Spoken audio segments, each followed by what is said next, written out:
Olá, hoje vamos falar da rodada da Copa do Brasil e o que ela vai influenciar na rodada de final de semana do Campeonato Brasileiro.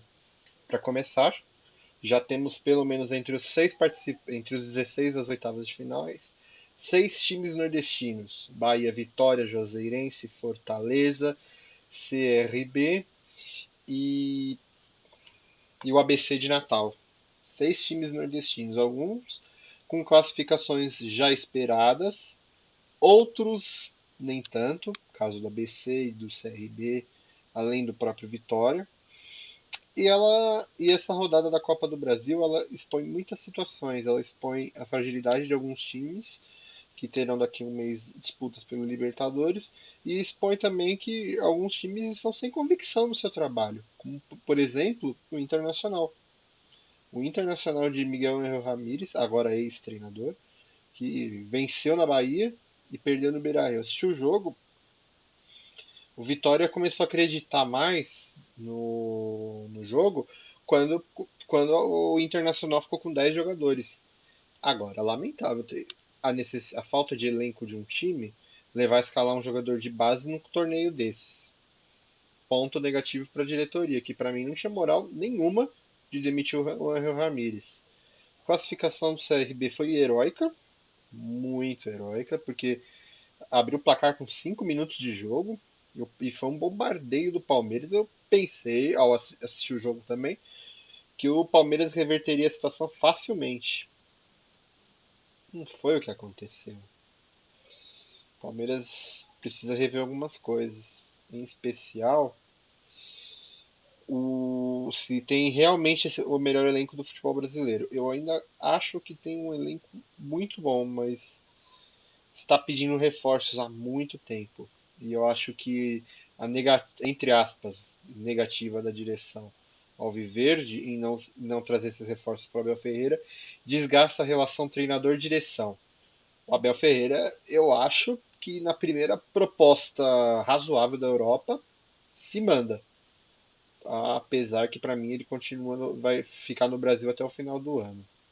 Corinthians eliminado, infelizmente, era uma coisa esperada. Infelizmente, digo, pelo tamanho do time.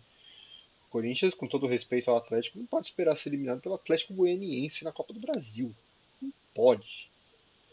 Agora, outros times de Série A, por exemplo, a Chapecoense, campeã da Série B. Fez 3-1 no ABC, todo mundo pensou. ABC pode ganhar o jogo, mas o ABC fez o primeiro, fez o segundo, aí classificou. Foi atrás e buscou. Oitavas de finais bem peculiares. Isso resulta da mudança de regulamento, que até o ano passado, os times de menor investimento não necessariamente poderiam enfrentar os grandes, por exemplo, precisariam passar por 4 fases, chegar a uma fase que só classificava 5, aí depois é para as oitavas. Não, agora o CBF, em meio a uma crítica pessoal que eu tenho, porque eu acho inadmissível a Copa do Brasil não ter vaga garantida para os 128 times que disputam o Campeonato Brasileiro. Nesse ponto a CBF acertou.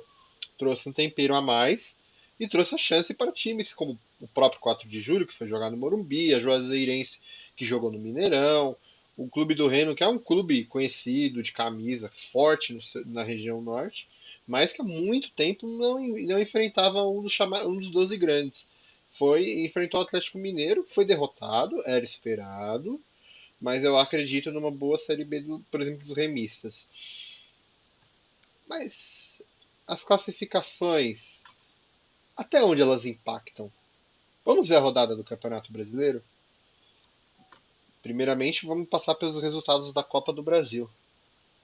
Com Santos vencendo o Cianorte na Vila por 1-0. O Santos perdeu muitas chances de gol, mas garantiu a classificação. Bahia voltou a vencer o Vila Nova 1-0. O CRB arrancou a classificação em São Paulo, depois de perder para o Palmeiras em Maceió, devolveu o placar e conseguiu a classificação. São Paulo fez seu papel, venceu o 4 de julho por 9-1 e segue adiante na competição. O Bragantino venceu o Fluminense, não foi suficiente, porque o Fluminense havia vencido na ida por 2-0, então avança o tricolor carioca. no clássico cearense, quando saiu o sorteio, eu esperava que eu acreditava muito no Ceará, do engano. O Fortaleza do Juan Voivoda não surpreendeu, mas deu uma mostra de força mais uma vez, venceu e convenceu ontem. O Grêmio já vencido o Brasiliense em Porto Alegre por 2-0, segurou 0-0, avança. Criciúma e América, eu não esperava tanto equilíbrio nesse confronto. Eu achava que o América passaria, mas passaria com um pouquinho mais de tranquilidade. Isso já joga uma pressão para cima do Lisca, que não venceu na Série A e foi derrotado e foi eliminado cedo, né, para um time que chegou nas semifinais ano passado na Copa do Brasil. O Atlético Paranaense venceu o Avaí, um pouquinho na medida. O Atlético passou com 2 vitórias sobre o Remo. O Atlético Goianiense e o Corinthians ficaram no 0-0. Aí esses três demais resultados aqui, Internacional e Vitória. O Vitória foi premiado por acreditar no seu jogo, por buscar o jogo, porque viu que tinha uma possibilidade, ela existia. Começou o treinador, o Ramon, que estava estreando ontem, começou a colocou atacante, colocou atacante, colocou atacante, colocou atacante. Aí o gol seria inevitável. E o Internacional, um time psicologicamente destruído. Não, até empatou com o Johnny, mas o golaço do Vitória, hein? Ele, ele abriu a classificação baiana. Então o Vitória foi merecedor. Estoura a crise no Beira-Rio. Começou hoje com a demissão do Ramires, mas eu acho que a direção do Inter precisa fazer um balanço, pois para mim ela comete erros ainda. Ela comete erros muito significativos, muito significativos. E não vem de hoje, vem do ano passado e de outros anos. Para mim, desde que o Eduardo Cudê saiu do Internacional, a situação, o time não tá muito bem. Até brigou pelo título brasileiro com o Abelão, mas eu acho que falhou no momento decisivo. A Juazeirense devolveu a vitória do Cruzeiro, venceu o time mineiro por 1-0, venceu nos pênaltis e, um detalhe, demissão do Felipe Conceição. 2 derrotas na Série B para o Cruzeiro, começa muito mal. E eu achava que o Cruzeiro começaria bem, mas os dois jogos muito ruins contra a Confiança e CRB, mesmo CRB que eliminou o Palmeiras, a entender. E, e acabou estancando, mas eu acho que o que pesou mais foi a disputa entre o Felipe Conceição e o Rafael Sobis. Isso influenciou e o Cruzeiro já agiu e contratou o Mozart, aquele ex-jogador do Palmeiras, que treinou o CSA, quase subiu ano passado. Eu acho que o Cruzeiro tá faltando um rumo. Se ele quer subir, ele precisa de um rumo. Como eu falei, o ABC eliminou a Chape, o Flamengo venceu e reclamou muito da arbitragem no Couto Pereira, venceu por 1-0, teve um gol, ao meu ver, mal anulado do Bruno Henrique, mas leva uma vantagem boa para o Maracanã. Eu acredito que o Flamengo avance para as oitavas. O Vasco, num jogo muito polêmico, empatou com o Boa Vista. Não consigo falar que houve interferência ou não houve, mas um jogo sem VAR, aí vai a crítica, falta do VAR. Jogo sem VAR e demorar 4 minutos para anular o gol, eu acho que chega alguma informação ali. E tem uma imagem que a Sport TV mostrou, o Leandrão, técnico do Boa Vista, pegando o celular, então é muito estranho isso. Mas ainda bem que o Vasco fez o gol, porque se o Boa Vista, se não se tivesse acabado 1-0 Boa Vista e o Vasco perdesse a vaga nos pênaltis, aí ia ser uma confusão para a semana inteira. Vide aquela confusão do VAR descalibrado. E o que isso vai influenciar na Série A? A gente precisa ver a tabela da Série A. Olha aí. Começa amanhã. Só começa com Palmeiras e Corinthians. 7 da noite no Allianz. Palmeiras e Corinthians. O derby da pressão. Campeonato aí, ó.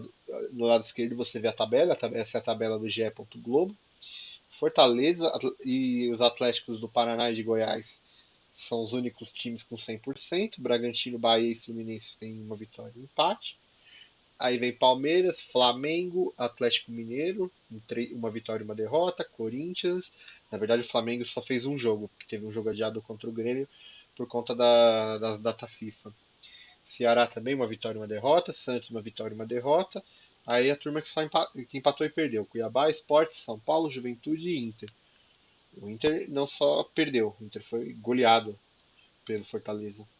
E o Grêmio só fez um jogo, lembremos disso, América e Chape que não pontuaram. Inclusive, América e São Paulo são os dois times que ainda não fizeram gols no campeonato. Qual a influência da Copa do Brasil no Campeonato Brasileiro? Olha a tabela. Esses quatro primeiros jogos, especialmente o primeiro. O primeiro e o quarto jogo que aparece. Palmeiras e Corinthians sábado no Allianz, Atlético Mineiro e São Paulo no Mineirão domingo, às 4 da tarde. Palmeiras e Corinthians vai ser um clássico de muita pressão. Muita pressão. Abel Ferreira e Silvinho, pressionados, questionados. Alguém que eu arrisco dizer, sendo ainda enfático, que quem perder vai ser demitido. Porque a torcida organizada do Palmeiras começa a fazer uma pressão, ao meu ver, injusta para a demissão da Abel Ferreira. E onde vai dar isso? Entende? Eu acho que a crise vai terminar de estourar no Allianz Parque se não vencer. Para mim, esse é o clássico 880. Quem vencer sai da crise e quem perder se afunda na crise. O empate vai manter os dois times na mesma situação, questionados, mal, em dúvida ainda sobre sua capacidade. Mas eu destaco o Palmeiras, que em janeiro era campeão da Libertadores e agora é um time altamente contestado. Santos e Juventude na Vila, também 7 da noite. Jogo importante para o Santos. Se quer disputar ali em cima, o Santos precisa vencer os gaúchos. Aí no domingo, 4 da tarde, três jogos. Flamengo e América Mineiro no Maracanã. Atlético Mineiro e São Paulo no Mineirão. Grêmio e Atlético Paranaense em Porto Alegre. O Flamengo vem animado, venceu o América. Inclusive o Flamengo hoje teve negada o pedido que ele fez para suspender o Campeonato Brasileiro. Um pedido, ao meu ver, justo. Mas não sei até que ponto ele é justo, porque o Flamengo realmente pediu porque ele teve tantos convocados ou porque ele pensa que o campeonato deveria parar na data FIFA? É o questionamento que eu faço.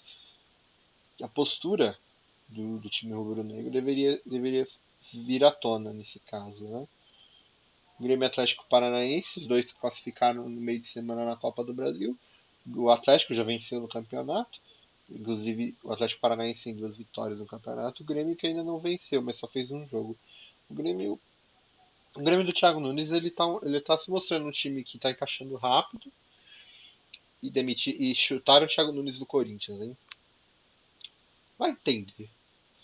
E mostra um time ofensivo, eu acho que é um dos grandes favoritos da conquista da Copa Sul-Americana. Só que eu acho que no Campeonato Brasileiro a conversa é diferente. O Grêmio eu acho que precisa fazer um papel melhor, porque é muito pouco para um time que, pelo elenco que o Grêmio tem, só se contentar e disputar as Copas e não buscar um título brasileiro. O Grêmio que não é campeão desde 96. Nenhum time gaúcho, aliás, campeão nos pontos corridos, porque o Inter não é campeão desde 79.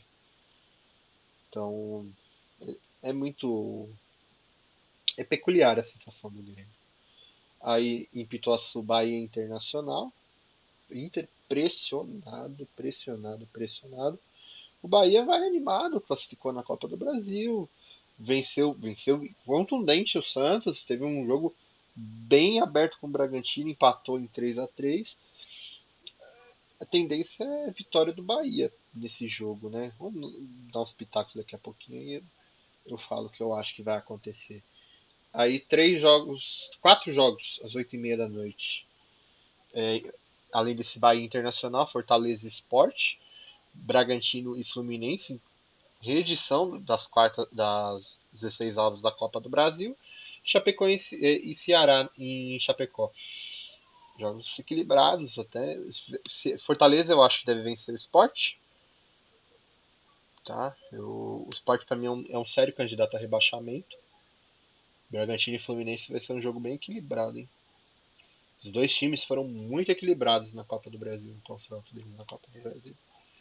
Então a gente não sabe. Eu acho que a Chape tem que abrir o olho. Olha como é que ela tá no campeonato, ela tá com 0 ponto. A galera ali, se começar a arrancar ela, ficar afundada, a Chape vai correr o risco de brigar muito mais para não cair de novo. E pior, eu acho que se ela brigar para não cair e não começar a pontuar, ela não vai ter por onde se salvar, porque aí não vai adiantar reagir na metade do final do primeiro turno e tentar recuperar no segundo turno. Aí não adianta. Não adianta. E um jogo adiado por conta da Copa América, Cuiabá e Atlético Goianiense é bom pro Cuiabá isso. Na minha opinião, Cuiabá, esse adiamento é muito bom, porque o Cuiabá tá sem técnico, demitiu o treinador na primeira rodada. Vai entender. Bom, vamos lá. O palpite pra mim dessa rodada. Vou começar com o derby. Empate. Pra mim vai ser empate, Palmeiras e Corinthians. Santos e Juventude vai dar Santos. Não com a facilidade que imaginam, mas eu acho que o Santos vence. Flamengo e América não vai ser um jogo tão simples assim também para o Flamengo, porque o América vem pressionado, eliminação na Copa do Brasil, vice-campeonato no estadual e perdeu as duas primeiras no brasileiro, então o América vem na pressão. Atlético e São Paulo, jogo importante para o São Paulo, porque na minha opinião, se ele quer brigar pelo título, ele tem que vencer esse jogo. Então, tem que vencer. Aí tem Grêmio e Atlético. Deve dar Grêmio. Mesmo o Atlético Paranaense sendo forte, começando o campeonato com 2 vitórias, vai pesar o melhor time do Grêmio. Bahia e Internacional da Bahia. Pressão no Inter não vai sair, não vai acabar da noite pro dia não. Bahia Internacional, Fortaleza Sport da Fortaleza. O time que faz 5-1 no Internacional não vai ganhar do Sport que é candidato a rebaixamento? Vai entender. Bragantino e Fluminense. Deixa esse Bragantino e Fluminense por último. Chapecoense e Ceará eu acho da Ceará, porque a Chapecoense fragilizada e tomou a virada na Copa do Brasil, acho que não vai ter como, não vai aguentar pro Ceará. Agora, Bragantino e Fluminense eu quero dar um destaque especial, que foi um jogo muito interessante na quarta-feira pela Copa do Brasil. O Bragantino venceu, ganhou, mas não levou, né? Porque o Fluminense havia vencido por 2-0 na ida. Então, é muito peculiar, né? É bem peculiar. Como os dois times não esperava tanto dos dois. Não esperava tanto de Bragantino nem de Fluminense. Os dois mostraram alguma coisa, algo mais. Se isso vai acontecer, amanhã que a gente vai começar a saber. 7 horas começa a rodada e só domingo 8h30 a gente termina, a gente repensa e fala, foi assim, não foi. Mas acho que a rodada vai ser bem empolgante porque tem muita gente boa pressionada nesse campeonato, muita gente boa e muita gente mais ou menos aí que tá querendo algo mais. Só tem o Campeonato Brasileiro até o final do ano, não quer voltar para a segunda divisão, não quer perder receita. É o que a gente vai ver a partir de amanhã. Beleza? Domingo então estamos de volta falando pós-jogo do São Paulo, né? Contra o Atlético. E depois falando sobre o final falando sobre a rodada o que ela trouxe e a influência da Copa do Brasil nela, porque eu não acho, tenho certeza que os resultados vão influenciar na rodada, especialmente as eliminações. Tá bom? Obrigado, então, até mais.